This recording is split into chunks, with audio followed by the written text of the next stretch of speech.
Welcome back, everybody.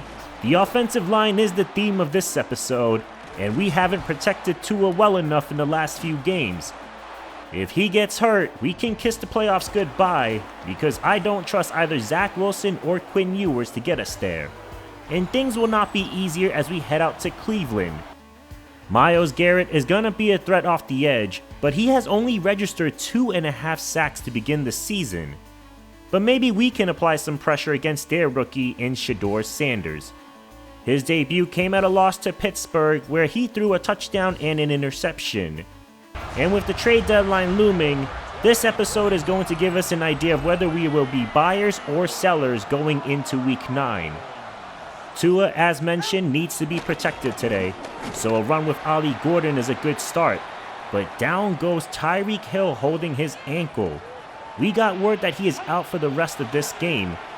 So who will be the next man up? As Tua's first pass is completed to Nick Westbrook-Ikhine. Big gain of 23 to open up the offense.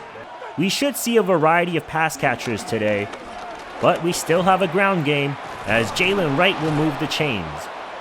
Not going down easy, and here's third down.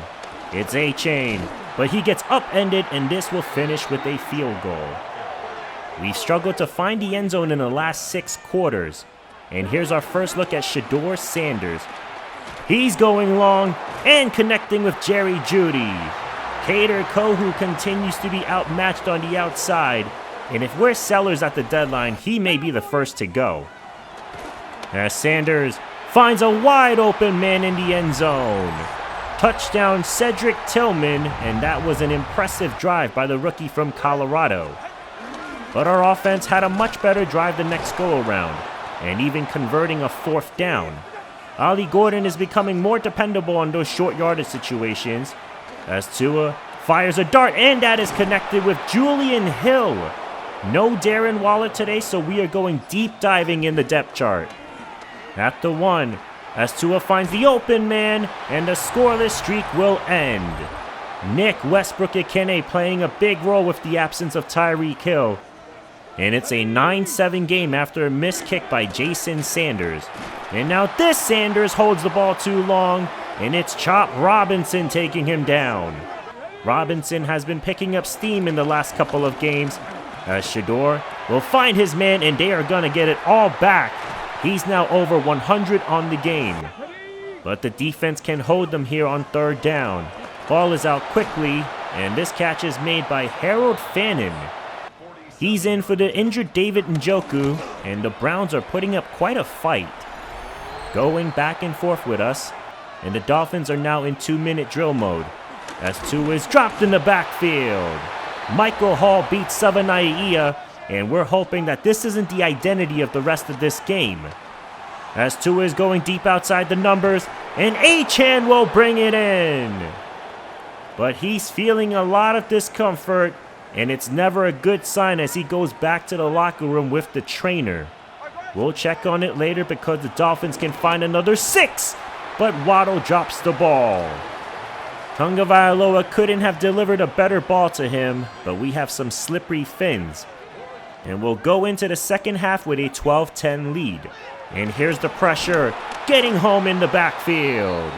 Jordan Brooks was a player we highlighted at the end of last episode, and he's been everything and more out of that Mike position.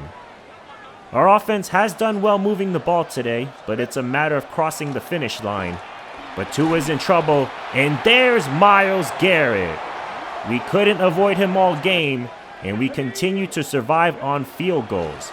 But the second half was basically the entire defense getting it done.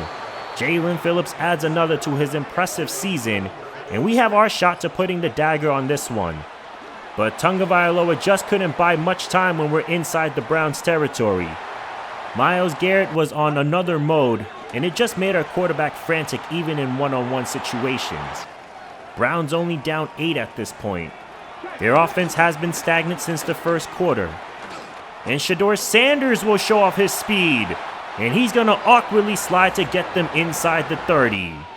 We haven't seen him use his legs often during this game, but he's not going anywhere this time. Sacked by Bradley Chubb. His first, and the vet has not seen much playing time due to the progression of Chop Robinson and Jalen Phillips, and it's right on cue. Phillips with number 2 on the game, and I believe that's 8 on the season. Either way, he's making a case for a massive payday.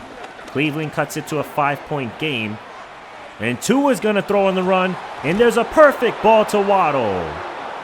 This is a good eye test to see how Waddle will finish, being our only number 1 option. As Tua is hit on the throw and it's intercepted! Number 7 of the season, and this is Jeremiah Owusu-Koramoah taking it back. It's been frustrating that we haven't given him much of a chance or let the routes develop. And I'm making sure the ball comes out quick. But Shedeur is hit, and the ball is out. Chop Robinson will fall on it, and the Dolphins catch a break. He's really coming to his own after the slow start, and he laid the hammer there to give us a chance for a knockout punch. Good awareness there as we look for our second touchdown of the game, but the interior pressure breaks free again. And we will give Shedeur Sanders a chance to be the hero here at the Dog Pound. Under a minute to go. Good coverage downfield, and Sanders held on to the ball too long. Another sack for the defense. It's been a sack party. But on third down, he rips the throw to Jerry Jeudy, and the drive will stay alive. They spike it with 29 seconds to go. They still need 66 yards for the win. As Sanders finds Jeudy again, big hit, and the ball is out. And Melifonwu is going to pick it up, and that's going to clinch it for Miami. And it's Terrell Dotson hitting Judy's blind side, and that ball is certainly out. It is yet another game that could have ended drastically with a different result. But our team defense was what pulled us through our 4th win of the season. Shedeur Sanders was fairly accurate in this game, but our pressure was relentless. I also like the realism of how long he holds the ball in the pocket. Our offense only provided 1 end zone drive, but for what it's worth, I thought they did improve from the game against the Chargers. Nutrition also took over in this game, and guys were getting banged up left and right. It was tough not having Tyreek Hill, Darren Waller, or even adjusting our game plan on the fly once Devon Achane jogged back to the locker room. I ended up going with guys like Julian Hill, Malik Washington, and NKI, which isn't ideal. And it looks like we'll be seeing more Jalen Wright and Ollie Gordon for the rest of this episode. Dislocated elbow will knock Achane out for at least 2 weeks. Our next game is against the Falcons, and they have a laundry list of guys hurt. The main one is AJ Terrell, so an advantage to our offense. But the matchup of the game is Kader Kohou against Drake London. That will be questionable with the way Kohou has played this year. And I hope he can figure it out, especially when Michael Penix Jr. has already thrown for 20 touchdowns in the first 7 games. What a breakout for the sophomore quarterback who's leading them to the 5th best offense in the league. The worst thing that could happen to us is losing this one to bring us to 500. It might lead to a more chaotic trade deadline than what we anticipated, and it comes down to how we slow down Michael Penix. Play action, and that's going to be his target every time. I know we can catch up to him, but I'm not positive we can match his physicality. As Penix's jump ball is taken in. It's London again who's right on cue. It's a vertical mismatch for Kohou, and he better not challenge London on the basketball court anytime soon. As the blitz gets to Penix for the first time today. It's Christian Harris who has given us some spark since we signed him. Here's another jump ball, and this is swatted away. That's what I'm talking about, Kohou. Nice play as we see Younghoe Koo, and they open up with a 3-0 lead. For the 5th best offense in the league, we'll happily give up field goals as a result, as Tagovailoa didn't have time. This pass rush shouldn't give us as much trouble as some others we faced so far, as the deep shot is caught by Hill, and Tyreek Hill is gone. Knocked out of the last game due to an ankle injury, but the leg looks just fine as the Fins go up early.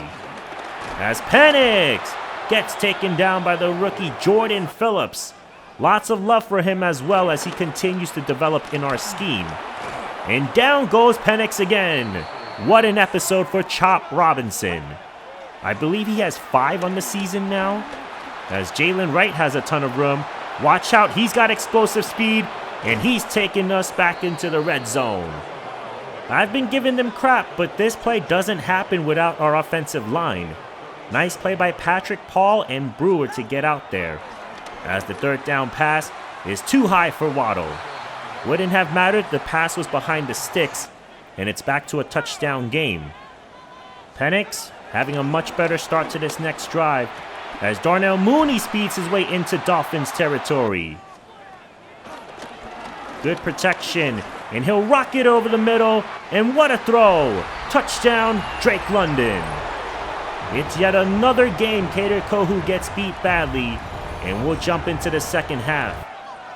Each team tagged another field goal, and Ollie Gordon is wrapped up for a loss. Not much from Ollie today, but tons of Jalen Wright. It's a screen, good blocks again, and he's gonna make it third and manageable. This is some excellent next man up stuff here as they run it, and Wright goes into second gear, and no one is gonna catch him. Touchdown! As a defense, you pray he can't find a lane, and if he does, you can forget about it.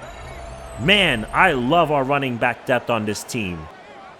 Back to a touchdown lead as Penix dances and fires to the sidelines, and what a throw!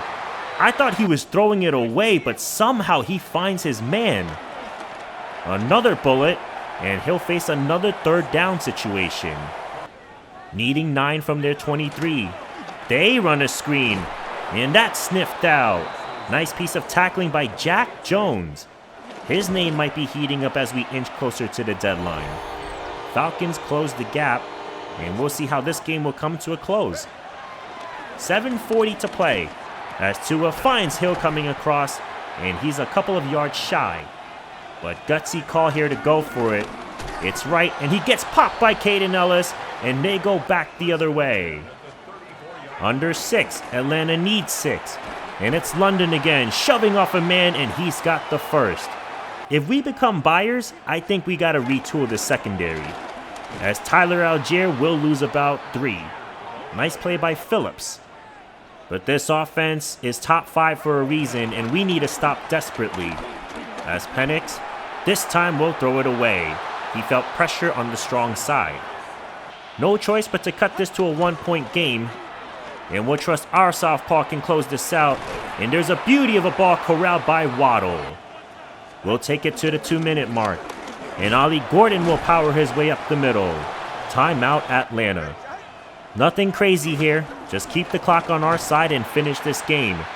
Atlanta has no timeouts left, only about a minute to go, and we'll take one now. But we just want to burn more time to make it a 4-point game. Timeout Atlanta as David Onyemata decides to fake an injury. That is so cheap. Clock will now stop as Jason Sanders knocks it through. So Michael Penix needs the end zone with under 30 seconds to go. From the Dolphins 48, he'll fire across and hit Darnell Mooney. 23-yard gain, and they hurry it up to spike it. 12 seconds to go. Good pocket, he'll climb and fire, and it's over London's vicinity. Game almost ended there. Kohou was beat, and here's new life. End zone shot. It is knocked away. Still 3 seconds left. Win number 5 comes down to this play. Secondary backed up. All or nothing to the end zone, and it's incomplete, and the game is over. The Miami Dolphins drown out the crowd noise, and they match the Falcons with 5 wins on the season. This was probably a tough watch if you're a Falcons fan, but at least you didn't lose this being up 28-3. Great job by the defense up front, but we're lucky Penix and London didn't connect on one of those final plays. London ends up having a big game. Tagovailoa and the offense kept the pocket clean for the most part, and we just took the checkdowns when the secondary dropped deep into coverage, and it paid dividends. Didn't allow a sack in this one, and this was the best game I've seen out of Jalen Wright. He's going to have a much bigger role with Devon Achane's injury. We also picked up 5 more sacks, and that gives us 34 on the season, leading the league. I'm going to make a slider change because this defense is good, but not leading the league good. So we'll bump up the pass pro for the CPU. And this was random directly after the game. We got into a press conference and found out that Minkah Fitzpatrick is now a superstar X Factor. That was interesting because there weren't any breakout scenarios, it just happened. Never gonna complain about that, I love that there's no explanation. Next episode should be an exciting one because we have the trade deadline coming up. We are 5-3 and we haven't played well enough to show that we are a playoff contender. So maybe we could consider offloading some contracts for next year? I'm not sure, I'd love to hear your thoughts. Tyreek Hill is a name that is going to get a lot of attention at the trade deadline, but I can't justify trading him during the season, especially when he doubles in yards and touchdowns from the entire receiver group. We are leading the division, so maybe we could decide to become buyers. Our secondary is probably the biggest area of need if we go that route. Kohu is a good player, he's just not a number 1 CB on this team. So I may consider a guy like Deron Bland because the Cowboys are having a bad season this year. But the price is really steep for a corner whose contract is up after this season. He would only be a rental basically. We could also look to trade some expiring contracts on our end.